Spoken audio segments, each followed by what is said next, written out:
Oh, welcome back to a brand new video, and today we are checking out the Friday Night SmackDown review. And I know this is my first video in over 3 weeks, but again, I needed a break. I know I've been taking long breaks recently, but for some reason, I just have no desire to film YouTube videos. And I remember last year when I started this channel in August, I literally went from August to February without missing an entire day of posting. Now, ever since I took that one break,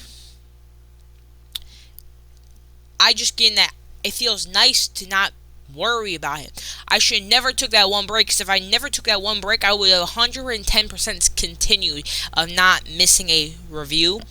But ever since I took that one break, I felt so good. And then it just kept on adding on, and I'm completely missing entire months. Like, I'm posting like 2 videos a month. Like, it's not good, man. Not good, man. Not at all. But I promise you, no, I'm not. I'm continuing. I'm not gonna probably post Monday Night Raw. I don't even know, because I just don't feel like doing all that work. It sucks. I know. But before we do, drop a big thumbs up down below, subscribe button if you are new to the channel, because I post every single day. Used to post every single day. Anyway, let's hop in today's Raw review. Of course, they started off the show with recaps, classic recaps, and showed the women's what the women's war games is gonna be. Of course, it's gonna be Asuka, the Kabuki Warriors. It's gonna be the Kabuki Warriors, Lash Legend, Nia Jax. By the way, why is Nia Jax and Lash Legend teaming up? They were just feuding not that long ago. Don't know why that's happening. Actually, no one knows why why they're teaming up in the first place, because there's no explanation to that. So maybe we'll find out one day. But of course, we see Rhea Ripley and Io Sky come out to Rhea's entrance theme, and Rhea simply says that since she's been out with a broken nose, the Kabuki Warriors have caused chaos. She also says we're going to handle business at War Games, and announces her teammates Alexa Bliss and Charlotte Flair. Boom, and Alexa Bliss. Alexa says we're all in this together, taking out our enemy, but Charlotte Flair does something that no other wrestler in all of WWE history does when they're teaming up with a rival. She says, I can't do this. I hate Rhea. I can't trust her. I think she's a snake. We have wrestled each other for the Women's Championship at WrestleMania 39. Now, WWE normally doesn't do this with Charlotte, or, not Charlotte. WWE normally doesn't do this when a wrestler and another wrestler team up that have had bad blood in history, like a big WrestleMania match. Example, like Charlotte Flair and Rhea Ripley at WrestleMania 39 when they fought for the SmackDown Women's Championship. I am so glad WWE decided, wait a second, we've never done this before. We've never shown light.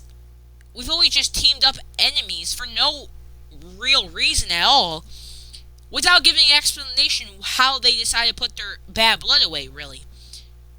And now, we're finally getting a segment where Charlotte Flair refuses to team up with them just because she does not like Rhea Ripley, because they have bad blood. They're going back on the past. Love that. Love it, love it, love it. And then she says, Rhea, you probably think I'm a snake too, but I don't care. I can't do it. And she literally walks out of the ring, leaves the arena, actually in Albany, New York. And Alexa was confused, which honestly, Alexa, why are you confused at all? You know what I'm saying? Because Charlotte Flair despises Rhea Ripley. You know what I'm saying? But something that I kind of did forget was LA Knight is in the last time is now tournament. He also is one of the persons with a mystery opponent, and as you guys know, he was buried. because, you know, he held up the sign that we want LA Knight over Jey Uso. Yeah, many people think he was just stuffing catering because he was buried holding up the sign. I do think so myself as well. He was did that. You know, I do think that. But you want to know what's crazy? I said, as soon as this clip shows, I said, oh my God, who is LA Knight getting buried next tonight, huh? It's going to be Jey Uso, huh? Or something. I forgot that he already did a match. That's where, yeet, yeet. Okay, this is the Jey Uso entrance versus The Miz. By the way, Jey Uso versus The Miz was low-key a fire match. Won't lie. Because if you see right here, look at Jey Uso. He sold a DDT. Look at how he sold a DDT. I've never seen Jey Uso sell this good in his life. Then he took the it kicks. He missed the last it kick. Then, of course, Jey Uso hit his famous throw you up in the air neckbreaker combo. But The Miz decided to use something he calls the 5 Moves of Doom by John Cena. Hits the 5 knuckle shuffle, but couldn't hit the AA. Got hit with a super kick by Jey Uso. But then, as I don't even know he was. Oh yeah, Jey Uso was about to hit a Samoan drop, but The Miz quickly got reversed into a literal skull-crushing finale for the 1-2. Ooh, somehow that happened. Then The Miz decided to try for the first time in his career a avalanche skull-crushing finale, which clearly didn't work because he ended up getting hit using his face hit on the ropes, spear, and the Uso splash for the 1-2-3, and Jey Uso won the match and advances in the last time is now tournament. Now, I have a problem here. I understand that Jey Uso is one of the biggest draws to the WWE. I understand he sells a lot of merch, and The Miz doesn't. But The Miz has more history with John Cena than Jey Uso. We literally saw John Cena and The Miz face off at WrestleMania, 28, 27? Yeah, 28, I think. Was it WrestleMania 28? I think it was WrestleMania 28. They fought. No, was it? No, it was 27, right? Was it 27? I think it was 27, because... Yeah, it was 27. I think so. I could be wrong. Correct me in the comments below if I'm wrong. It was either... It's one of those... It's like... I think it was 27, because 28 was... What was it? Rock Cena 1, then 20... Yeah, it had to be. Because 29 was 2013. And 28 was 2012. Yeah, it had to be. Okay, yeah. 27. They fought us at WrestleMania 27 for the WWE Championship, which again, Miz got concussion from that match and doesn't remember a single thing from that match. But still, and it was one of the worst WrestleMania matches. But that's still more history than Jey Uso got. By the way, I hope Jey Uso doesn't win this because I will be very, very disappointed. Oh, God. Anyway, we saw a backstage segment where we saw Tommaso Ciampa.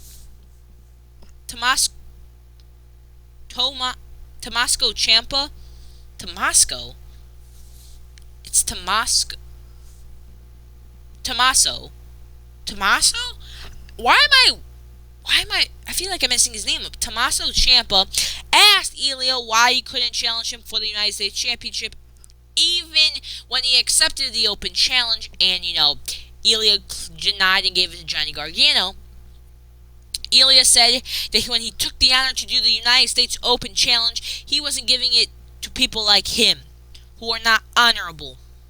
And then he went on and said, I'm giving it to someone who will be honorable if they beat me, and that is Axiom.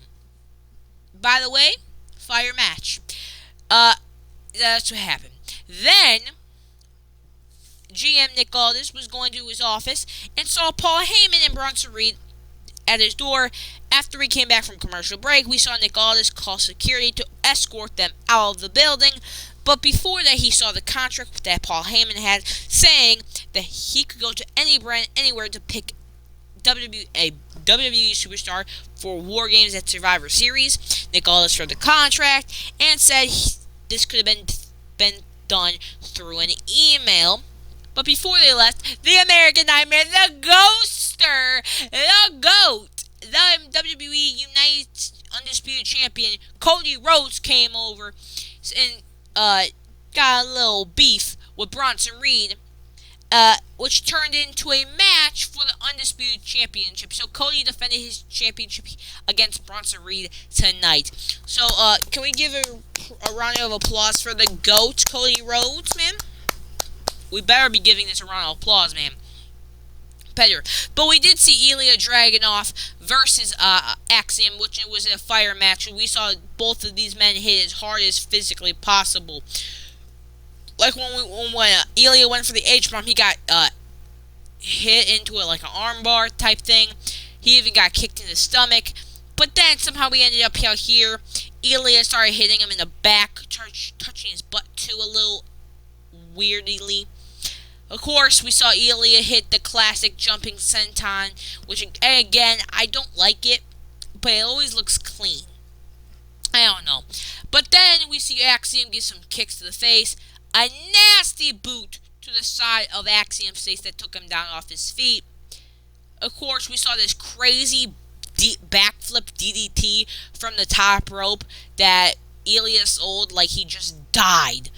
Of course, and then for the final sequence, we see Axiom hit the enziguri into the Spanish Fly, but then when he was going for the golden ratio, he got hit with the torpedo Moscow into an H-bomb for the 1, 2, 3. And Ilya is still your United States champion. If WWE continues to let Ilya do the U.S. Open Challenge and continues to cook at this level, we will see banger matches every single night and every single week of SmackDown. But it's time to talk about some balls over here. So balls are very important to the humans, especially R-Truth. Because R-Truth was talking to Nick Aldis about how he didn't accept his balls. But eventually, Nick Aldis folded where he folded, letting R-Truth give his balls to Nick Aldis. Then Truth leaves after giving his balls to Nick Aldis. But then Chelsea Green came in, by the way. Congratulations.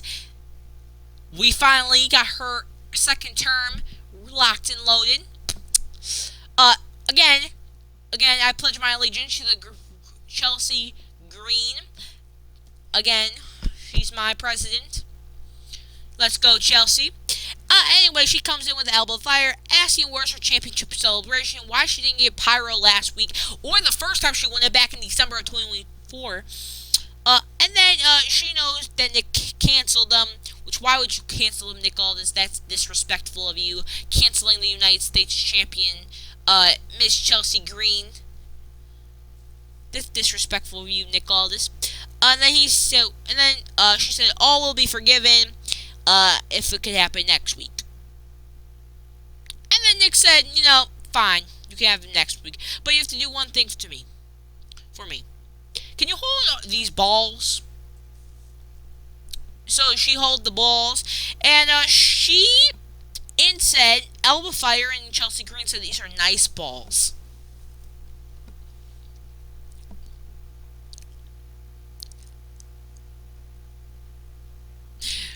But I think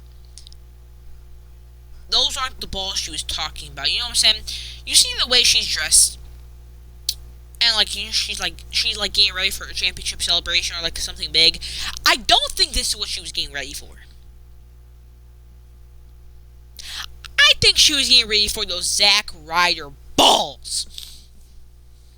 Anyway, Elimination Chamber's location has been revealed, and it's in the greatest city on Earth. It's on the greatest city on Earth. Elimination Chamber will be in Chicago. Oh my God, the greatest city on Earth will get Elimination Chamber, and it will be in the United Center. Let's go, man. I mean, that'd still be the greatest thing the United States has seen since the Bulls' 5-0 winning streak that lasted very shortly. God, why'd you have to lose? But by the way, again, can we just continue this? Can Chicago get a WrestleMania? Can they? Oh, by the way, you see that background right there? You see that right there? That's the tallest. I'm pretty sure that's the tallest tower in America, or skyscraper in America. Oh, that's right there, the Sears Tower, baby.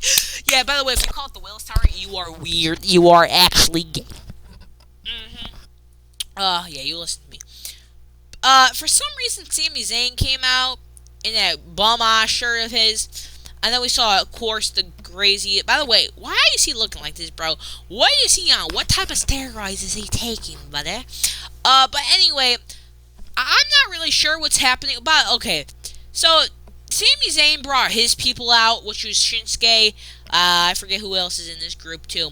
Anyway, they started attacking. We saw Ray Phoenix do this crazy flippity flop flop flop. Anyway, what's going to happen is in Survivor Series, there will be a traditional Survivor Series tag team match. So yeah, if you don't know how that works, go look it up. Go watch previous Survivor Series matches where you see traditional Survivor Series tag match. Because if you don't know what that is, go live under a rock. You're live under a rock, honestly, if you don't know what a traditional Survivor Series tag team match is. I'm not going to explain it to you because, why do I have to explain it to you? Anyway, let's get to the tournament where we saw LA Knight take on... Woo woo woo, you know it. Oh, radio came to see what... Yo, my boy Zack, bro. I popped when I saw Zack Ryder pop up on the screen, bro. I left my seat, bro. I said, oh, radio. Bro, I started clapping, bro. This was awesome. And the real broski, the Long Island something. I forget, it's the Long Island something. But he came back. Again, people are saying he's a hypocrite for saying Zack Ryder was dead. Zack Ryder would never say anything like that. I think you're talking about Matt Cardona, who is a completely different person. Anyway, we did see LA Knight take on Zack Ryder. Zack Ryder almost got LA Knight with this roll-up, of course, on the alcohol thing. He even threw him out of the ring, but then Zack Ryder got hit with the back body drop. It was pretty nice. And then LA Knight, of course, hit a nasty clothesline to the chest of him. A jumping neck breaker, of course. And, I don't know what this was. I don't know. It's something. But then we see a nice broski punch to the face with a broski kick to top it off. But sadly, LA Knight had to copy Sting's move and hit the Scorpion Death Drop.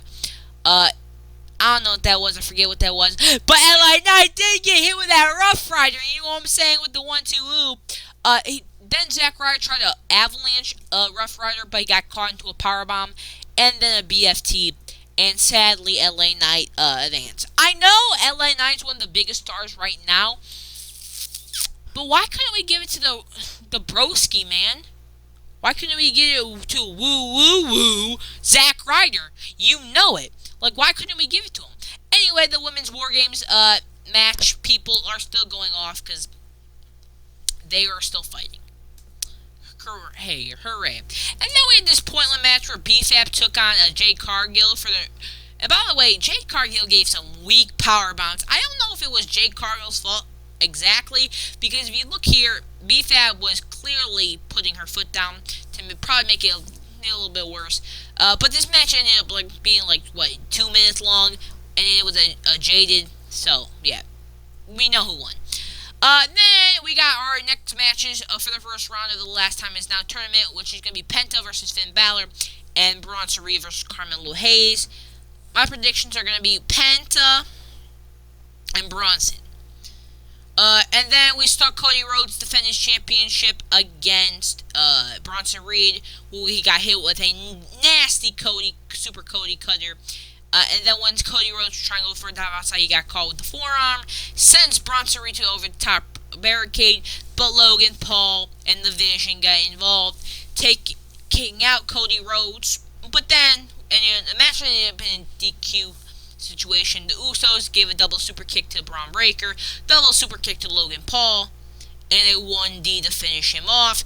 But as soon as they were getting on the top rope, you see Drew McIntyre come back, even though he's suspended, throws them off the bear, or what's it called? This thing right here, turnbuckle, leaving Logan Paul wide open on the table. But that didn't help. And then, of course, Nick Aldis got in the face of Paul Heyman saying, "What is he doing on my show? What is he doing on my show? He's suspended. No, when are you pulling?" And then, of course, this ended up turning when he was, when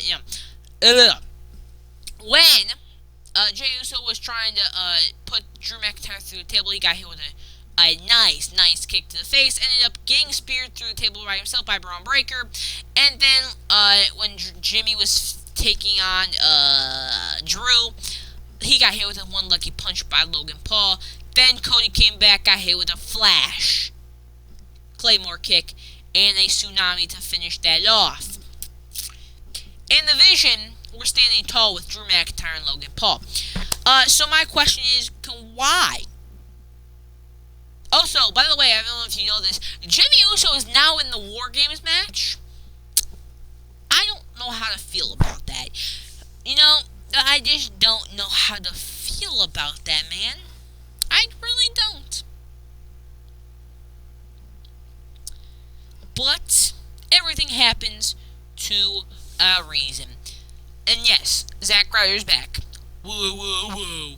Bye.